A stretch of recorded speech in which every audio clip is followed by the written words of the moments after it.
Student, today we are going to do practical questions based on amalgamation. Okay, the question is, from the following information determine whether there is an amalgamation for income tax purposes. ये बताना है कि income tax purposes के according ये amalgamation है. That is हमने section 2(1)(b) के according है ये जो हम पढ़ चुके हैं थ्योरी में. First, all the assets and liabilities of company A are transferred to company B. ठीक है, फर्स्ट कंडीशन. ठीक है, क्या थी तीन सेक्शन 2(1)(b) में क्या थी? सेक्शन 2(1)(b) में फर्स्ट था एसेट्स ट्रांसफ़र हो जाएं अमेलगमेटिंग कंपनी की to amalgamated company. Then liabilities transfer हो जाए अमेलगमेटिंग कंपनी की to the amalgamated company. Then हमारा जो वैल्यू है शेयर्स की, shareholders holding at least 3/4 value in the shares of the amalgamated company becomes the shareholders of the amalgamated company. मतलब जो share holder जो होल्ड कर रहे हैं 75% शेयर्स की वैल्यू अमेलगमेटिंग कंपनी में, वो रेडी हो जाए शेयर होल्डर बनने के लिए अमेलगमेटेड कंपनी के. ये थर्ड थी कंडीशन ऑफ सेक्शन 2(1)(b). तो ये तीनों फुलफिल हो रही हैं इसमें या नहीं? ठीक है. First, the position of share holder is as under. ये पोजीशन है शेयर होल्डर की.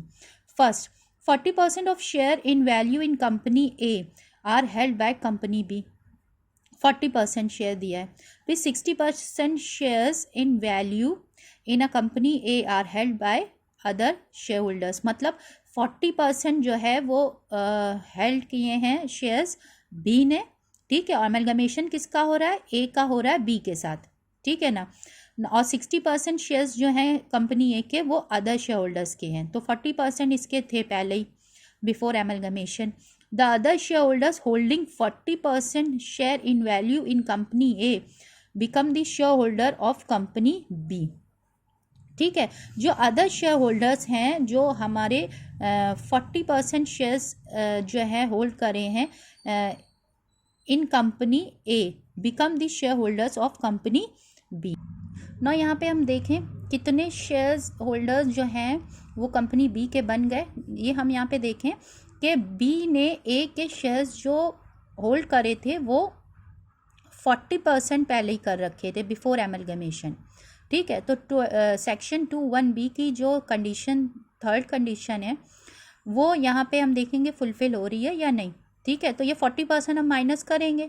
ठीक है, जितने उसने अमलगमेशन से पहले होल्ड कर रखे थे वो माइनस करने के बाद जो आ रहा है हमारा उसका वो 75% वैल्यू के शेयर होल्डर्स रेडी हो जाएं शेयर होल्डर बनने के लिए अमलगमेटेड कंपनी के लिए. तब ये मान्य अमलगमेशन होगा फॉर इनकम टैक्स पर्पस. ठीक है, ओके. जब ये इनकम टैक्स पर्पस के लिए अमलगमेशन माना जाएगा और इसमें फिर टैक्स बेनिफिट अमलगमेटेड कंपनी को मिलेंगे, अमलगमेटेड और अमलगमेटिंग दोनों को. ठीक है, ओके. नाउ अब हम यहाँ पे देखते हैं 40%, 100 में से 40% लेस तो 60%.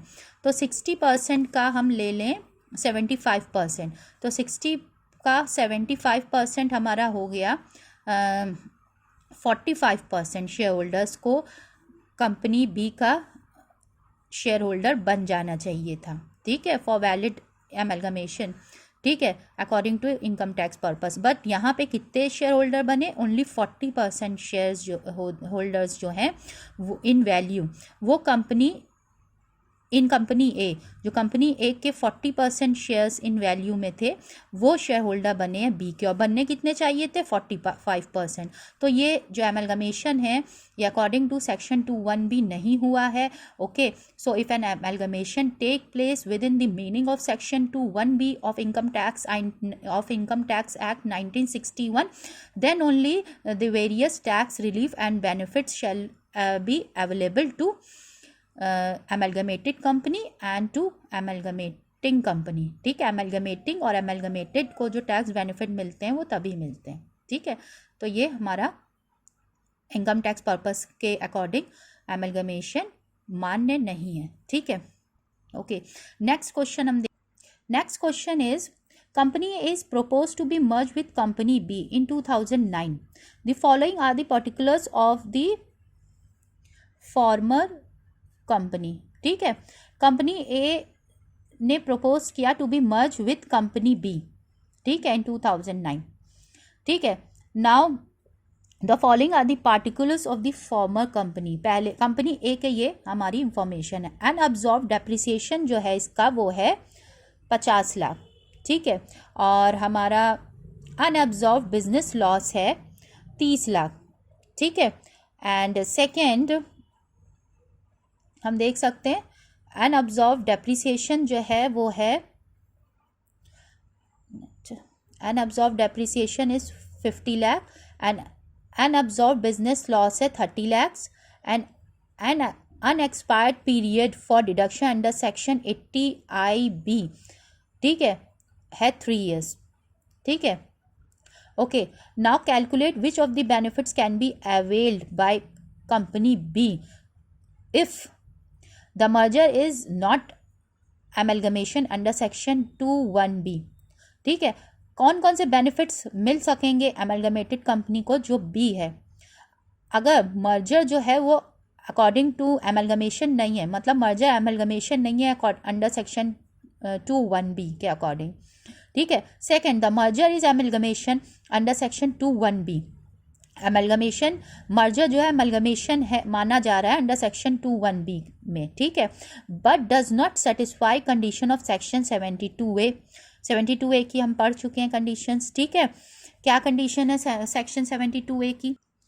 हमने इससे पहले वाले लेक्चर्स में 72A पढ़ाया है, जिसमें अमलगमेटेड कंपनी कैरी फॉरवर्ड कर सकती है अमलगमेटिंग कंपनी के एक्यूमुलेटेड लॉसेस को एंड अब्जॉर्व डेप्रिसिएशन को, ठीक है, अगर कंडीशन फुलफिल होंगी अकॉर्डिंग टू सेक्शन 72A में, ठीक है ना। यहाँ पे दिया है कि ये जो कंडीशन ऑफ सेक्शन 72A है वो फुलफिल नहीं हो रही है, then it means amalgamated company जो है वो अनअब्जॉर्व डेप्रिसिएशन और अनअब्जॉर्व बिजनेस लॉस का डिडक्शन नहीं ले पाएगी, ठीक है। Now second, the merger satisfy conditions of section 21B as well as section 72A, मतलब 21B को भी सेटिस्फाई कर रहा है और 72A को भी सेटिस्फाई कर रहा है मर्जर, ठीक है। तो अब इसमें बताना है क्या क्या बेनिफिट्स अवेल होंगे मिलेंगे एमलगमेटेड कंपनी को। First, the merger is not amalgamation under section 21B, ठीक है। सेक्शन 21B के अकॉर्डिंग जो मर्जर है वो एमलगमेशन नहीं है, ठीक है। तो सेक्शन 21B के अकॉर्डिंग नहीं है, देन क्या होगा? Merger is not amalgamation under section 21B, it means यहाँ पे इसको कोई टैक्स बेनिफिट नहीं मिलेगा, ओके। कोई टैक्स कंसेशन या टैक्स बेनिफिट अवेल नहीं होगा एमलगमेटेड कंपनी को, क्योंकि इसका एमलगमेशन अंडर सेक्शन 21B नहीं हुआ है। तो ना इसको डेप्रिसिएशन इसको ना ये मिलेगा, ना ये इसका डिडक्शन मिलेगा, ना इसका मिलेगा, और ना ही डिडक्शन अंडर सेक्शन 80IB मिलेगा, ओके। ओके, कोई डिडक्शन कोई कंसेशन बेनिफिट एमलगमेटेड कंपनी को नहीं मिलेगा, क्योंकि एमलगमेशन जो है वो सेक्शन 21B के अकॉर्डिंग नहीं हुआ है, ओके। नेक्स्ट है the merger is amalgamation under section 1B, ठीक है। मर्जर जो एमलगमेशन है सेक्शन 1B के according, but does not satisfy condition of section 72A। 72A में हमने पढ़ा है 72A की कंडीशन सेटिस्फाई होती हैं, देन अनअब्जॉर्व डेप्रिसिएशन और एक्यूमुलेटेड लॉसेस को कैरी फॉरवर्ड कर सकते हैं who, that is amalgamated company, okay. So यहाँ पे ये तो हमें मिल जाएगा, but does not satisfy condition, does not तो ये नहीं मिलेगा deduction. Unabsorb depreciation and unabsorb business losses का डिडक्शन नहीं मिलेगा, ठीक है, ओके। बट जो हमारा डिडक्शन अंडर सेक्शन 81B है ये मिल जाएगा, क्योंकि यहाँ पे एमलगमेशन अंडर सेक्शन 1B के अकॉर्डिंग हुआ है, तो ये डिडक्शन मिल जाएगा 80IB का, ठीक है। कितने रिमेनिंग अनएक्सपायर्ड पीरियड था 3 years, तो 3 years का मिल जाएगा डिडक्शन 80IB का, ठीक है। बट ये दो नहीं मिलेंगे क्योंकि 72A सेटिस्फाइड नहीं हो रहा है, ठीक है, okay. Now the merger satisfy condition of section 21B भी सेटिस्फाई कर रहा है और सेक्शन 72A भी सेटिस्फाई कर रहा है, इट मीन्स ये सारे हमें बेनिफिट्स मिलेंगे। अनअब्जॉर्व डेप्रिसिएशन को भी कैरी फॉरवर्ड करके अपनी उसमें इनकम में से डिडक्शन ले सकता है, ठीक है, जब तक ये पूरा डिडक्शन ना मिल जाए, ठीक है, अनअब्जॉर्व डेप्रिसिएशन का। एंड सेकेंड, हमारा ये जो थ्री ईयर्स का अनएक्सपायर्ड पीरियड है for deduction under section I B, ये भी मिलेगा। ठीक है, अनऑब्जर्व डेप्रिसिएशन का पूरा डिडक्शन जब तक ये पूरा हमारा रिड्यूस नहीं हो जाए। सो ये जब तक हम डिडक्शन लेंगे अनऑब्जर्व डेप्रिसिएशन का, एमलगमेटेड कंपनी जब तक डिडक्शन लेगी, जब तक ये पूरा अनऑब्जर्व डेप्रिसिएशन जो है इसका पूरा डिडक्शन नहीं मिल जाता। ठीक है, देन अनऑब्जर्व बिजनेस लॉस, इसका 8 साल तक का मिलता है। ठीक है ना, सो 8 साल, सपोज हमारा प्रीवियस ईयर है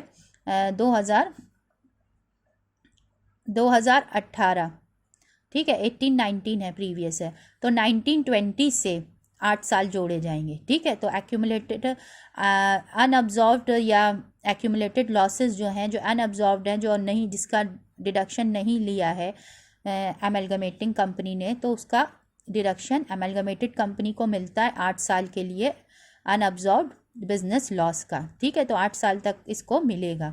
ठीक है, तो यहाँ से हम देख रहे हैं 18-19 अगर प्रीवियस ईयर है तो असेसमेंट ईयर 19-20 से हम 8 साल जोड़ेंगे, तो 19 से 8 साल जब हम 2027 तक इसको मिलेगा अनअब्जॉर्व बिजनेस लॉस का डिडक्शन। ओके, और 80 IB का तो हमारा जो अनएक्सपायर्ड पीरियड है 3 ईयर्स, उसका डिडक्शन मिलेगा। ठीक है, तो ये दोनों सेटिस्फाई हो रही थी, तो सारे बेनिफिट्स और concessions tax concessions and benefits avail होंगे किसको, एमलगमेटेड कंपनी को। Okay, thank you.